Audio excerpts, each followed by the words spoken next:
Hello everyone, and welcome to my bonus video that I am making for my FFX Masters Mod stream series. As many of you know, this boss has given me a lot of trouble, and so before the next stream, which I was worried I'd have to fully devote to Sinspawn Gui, I am here today with news of my success. And so I guess that kind of spoils that I defeated it. But the first few steps are things you've seen me do a dozen times before. Silencing the head with Waka and power breaking with Auron as my first moves. I think any successful attempt is going to have to do that, otherwise you're immediately going to get blasted. I brought back in Cornbur, and instead of immediately hasting Auron, I actually cheered this time. And the cheers are going to turn out to be ridiculously clutch in a way that y'all probably won't believe by the time that we get to the end, and so I really don't want to spoil it. You will notice the length of this video. It took an exceptionally long time to even trim it down to this successful run. On Cornbert's next turn, just because he's so naturally fast, I did haste Auron, and then I got Lulu in here, and I started focusing. On one of my less successful attempts, I did try not focusing with Lulu and just going full aggro, but what ended up happening is that Lulu would run out of MP before the boss was dead. And so I needed to be a little more conservative this time. But I did want to maintain the strategy of having Auron kill an arm and then putting Lulu on that side. So right now you can see I'm still silence attacking the head whenever it's going to do poison breath at me. And I'm making sure that I keep track of the head specifically. I was talking to myself while I was doing this. And I was making sure that I was constantly aware of what the head did last, because that was easily the biggest killer on my runs. So now I'm trying to decide what to do with Cornbert, and I noticed that despite being toxined, Kimahri actually had a fair amount of HP.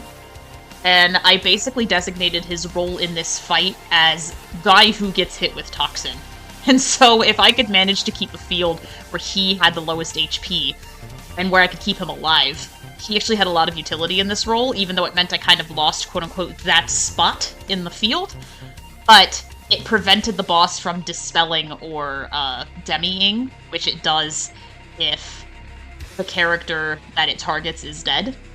And I really didn't want that to happen. And so I'm going to be spending quite a lot of resources on keeping Kimahri alive in this run, but I ultimately think that's what saved me because it allowed me to do toxin control. And Lulu never gets hit by the toxin, which was huge, despite having her low HP.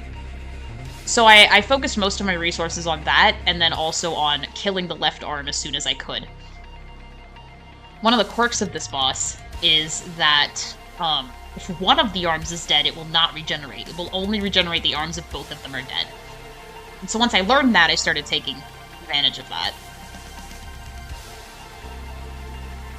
Alright, head's moving suspiciously, so I have to stop it. So I'm, again, silencing it because I didn't want to deal with the spells. And then focusing efforts on the arm. Waka survives.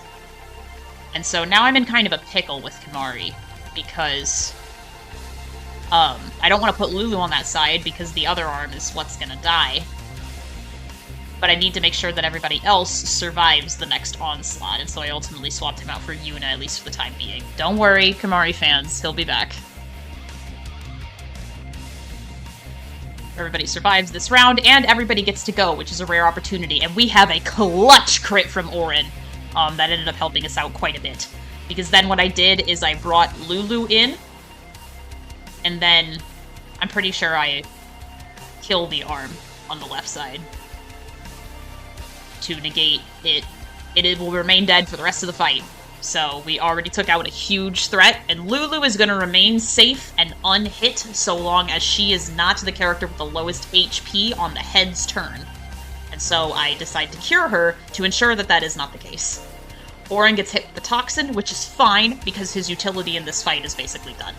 So, the counterattack chip damage also ends up being huge, because gamers, I'm telling you, you are not going to believe how close this fight was at the end. So literally every bit of damage was crucial.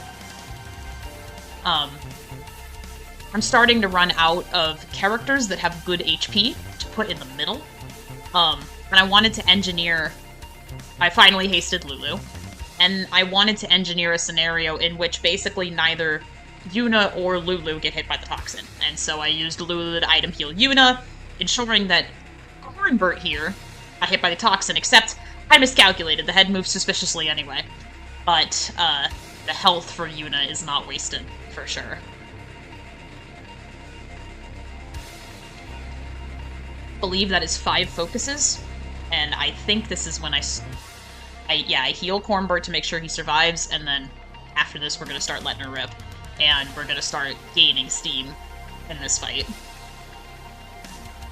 That might be 5. Even in the footage, it's kind of hard to count.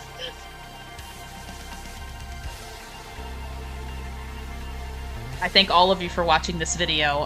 My only regret is that I couldn't share the fruits of my victory, the spoils of war with all of you in real time, but you have to understand I was terrified that it was going to be another stream of just this, and I didn't want to lose steam in this run because I really am enjoying this challenge. And I was thoroughly demoralized after the last 2 streams. Alright, Tamari's gonna get hit by the toxin and die, and this is gonna start a vicious cycle in which I was extremely worried that I was starting to lose at this point. But I managed to keep a very cool head, and that ended up saving me in the end, which I do think is sometimes easier to do off-screen. I love my viewers, but it's a well-known fact that when you're streaming a game, even when you're good at it, it can be very hard to focus on the game fully, and so I'm not surprised that I was eventually successful off-screen. I have probably focused way too many times, but I definitely wanted to be sure rather than not. I was not actually counting the focuses like I was on stream. I was just kind of going for it. But you'll notice I left Kimahri dead for quite a few turns, because nothing that would have affected him was coming up. But at this point, I basically had to revive him, because if I didn't, then the other arm was going to cast Dispel on the body, and that would have been lethal. And so I do ultimately revive him. However, this is going to begin a vicious cycle.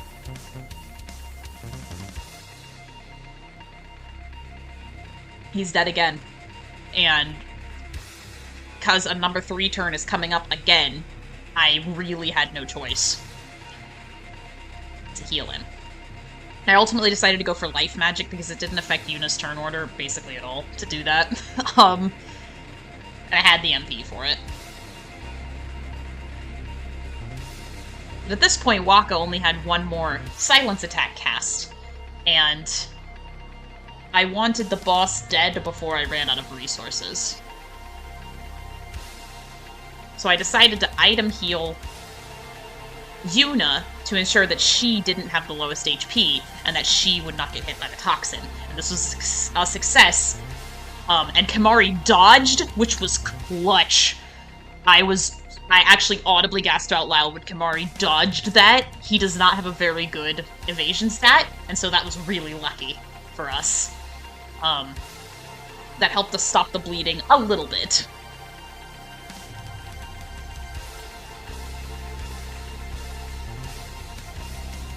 At this point, I opted to choose Hornbert in the middle because he had full health.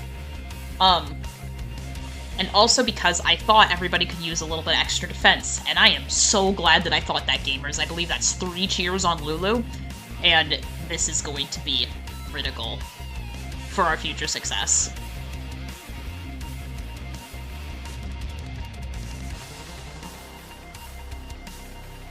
I kind of started going aggro at this point. Kimahri died again, which I knew was going to happen.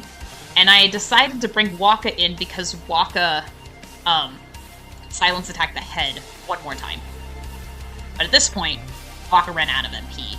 And at this point in the streams is kind of when I started to panic. And one thing you cannot do on this boss is panic. I had a really tough time deciding what to do with this specific turn. because Lulu was where I wanted her, but I needed Kimahri alive. And so because Cornbird is just so fast naturally, even though he's not hasted, I ultimately decided to go with him just because his next turn would come up sooner. This did mean that Wakka got hit with the Toxin, though, which is fine, because Wakka's utility in this fight is done. He doesn't have any MP. And so we're gonna start moving towards the end here, because I basically have to kill this thing or it is gonna kill me, and because I'm gonna run out of resources. You'll notice because of my focuses, Lulu is doing so much damage, which was very nice. But I had to keep her alive long enough to kill the boss. And that was where I started to worry. I was really thinking hard about what to do with this turn, because this is my last Phoenix. And I didn't know that if I'd be able to get Kimahri out of there before he got hit again.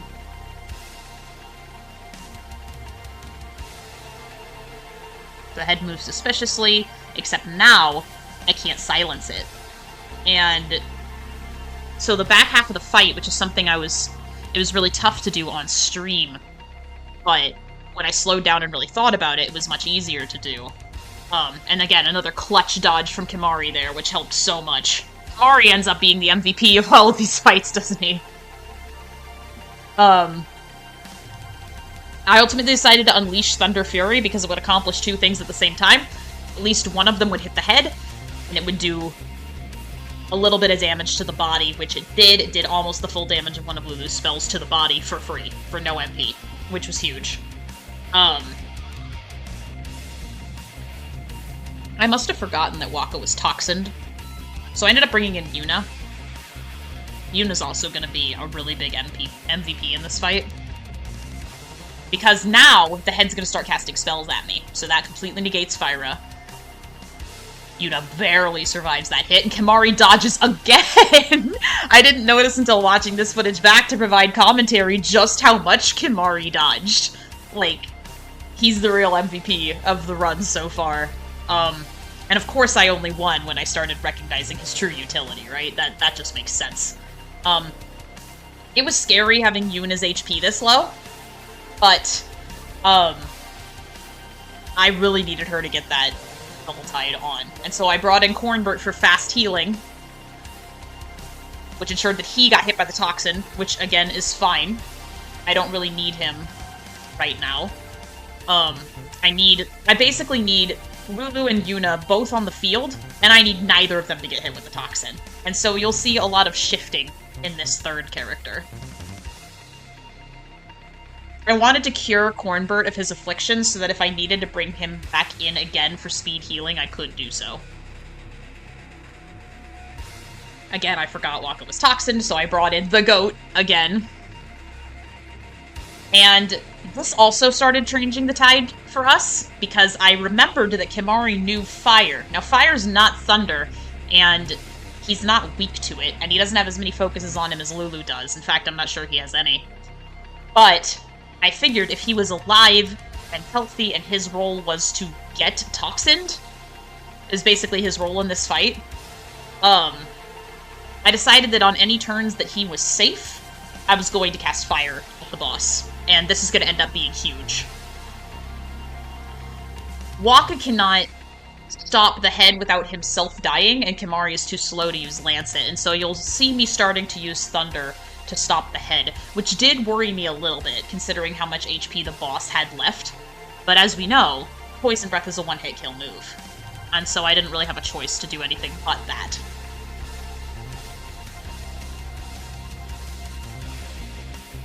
Even in the commentary, I kind of lost track of what the head is doing next. And so, I had a moment here where I really thought about it.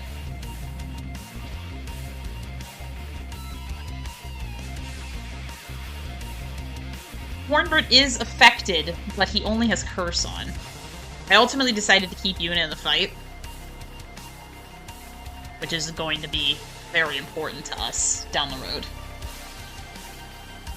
I couldn't remember. I thought it was water. Either way, Kimahri had Null Blaze on him, which was great. and it negated that. I also realized that Kimahri basically just permanently has Null Blaze on him for as long as he is in critical health, because he has SOS Null Blaze. And so that ends up being huge as well. I healed Kimahri so that he could get hit and live. And then I healed Kimahri again, so that the next time he got hit, he would be alright. And then I know the next thing the head's gonna do now is Toxin. And so I needed to engineer a situation in which Yuna or Lulu did not get hit. And so here comes Cornbird again, serving his role in this fight quite well. And I decided, since he was either going to die or be in critical health anyway, I might as well have his dying breath be giving Yuna haste. Because Yuna's going to become important in these next few turns now that I can no longer silence the head. So Kimahri had a free turn, so I fired the boss again, doing a little bit of damage. I healed Cornbird so that he doesn't die.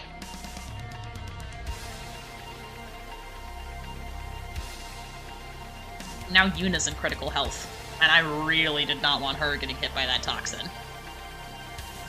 So I decided to cure her. Waterga hits Kimahri, he has Null Tide, it's fine.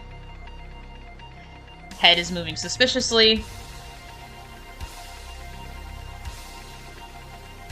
And I'm realizing Yuna's starting to run low on MP. So I cast Null Blaze on everyone, because the next spell the head's gonna do is fire once I negate Poison Breath with Lulu, which is what I did next.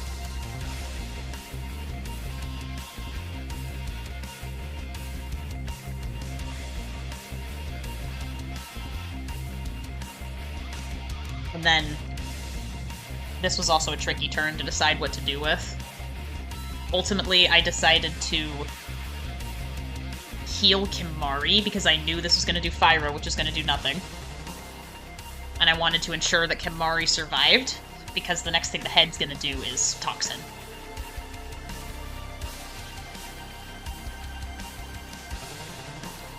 And I item healed Yuna because I'm running out of MP, and though I could have cured her, I decided to save it to cast another Null spell.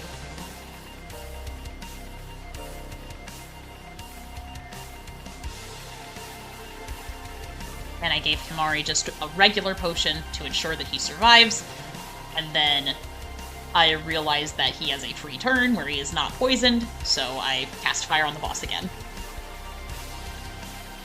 He gets toxins, just like I planned, and did you notice what happened here, gamers? Yuna got her overdrive. Now, I know that Tweedles is not gonna kill right now. I knew that. But I wanted to make sure that I used it as efficiently as possible, right? Because Tweedles is gonna do roughly 2,000 damage to the main boss's body. And it also messes with your turn order when you come back. And even though Lulu and Yuna are both hasted, what I ultimately did was I decided to heal Kimahri with a potion, cast Thunder with Lulu for extra damage, and then used my Grand Summon. This is still not going to kill, but it's going to put us in a much better position. So of course I immediately unleash Energy Ray, because what else is there to do?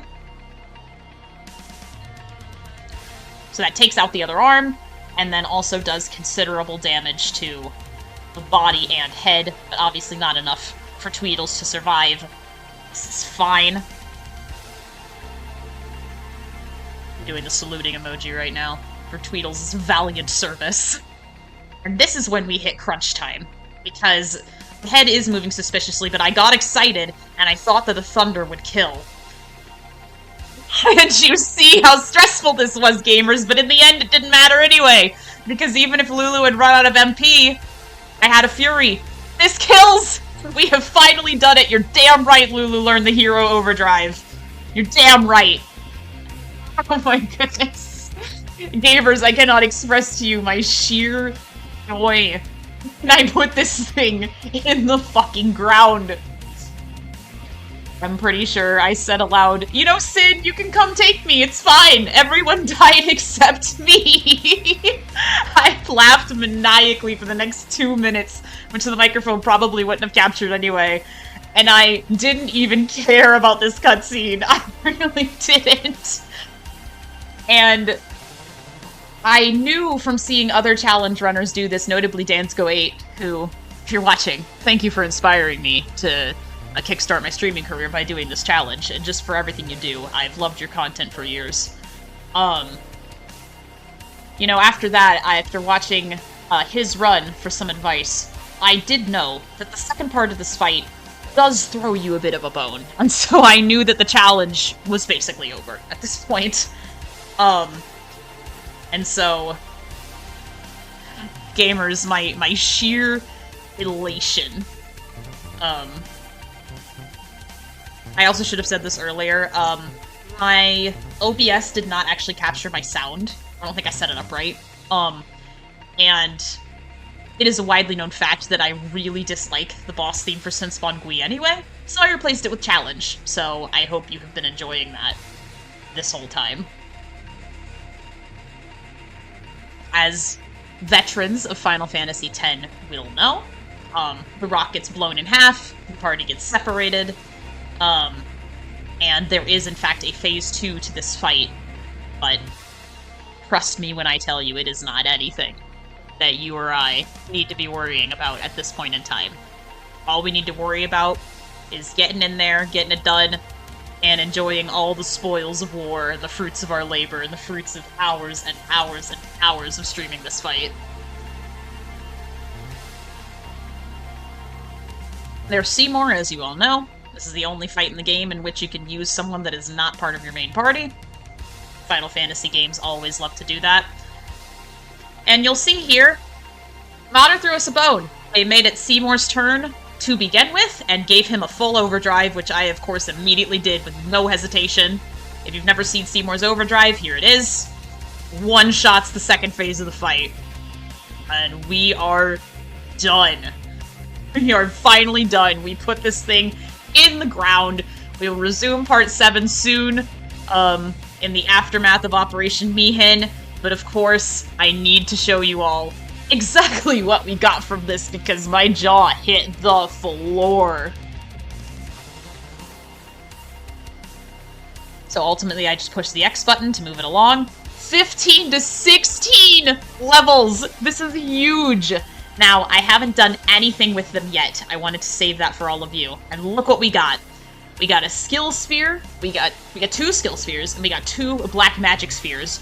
This opens up so many possibilities on the grid. We also got a glorious bangle, which gives silence touch to Lulu, which is going to have some interesting utility, I think, later on in the run. That's our show, everybody. Thank you so much for joining me on this commentary journey. I am happy that I still got to share this with you in whatever way that we could. And I will see you all next time, where we will unpack the spoils of our war, the fruits of our efforts, and we will get rolling. We don't have another boss fight until the Moonflow, so we'll see how far these levels can take us. Take it easy, everyone. Thanks so much for your support.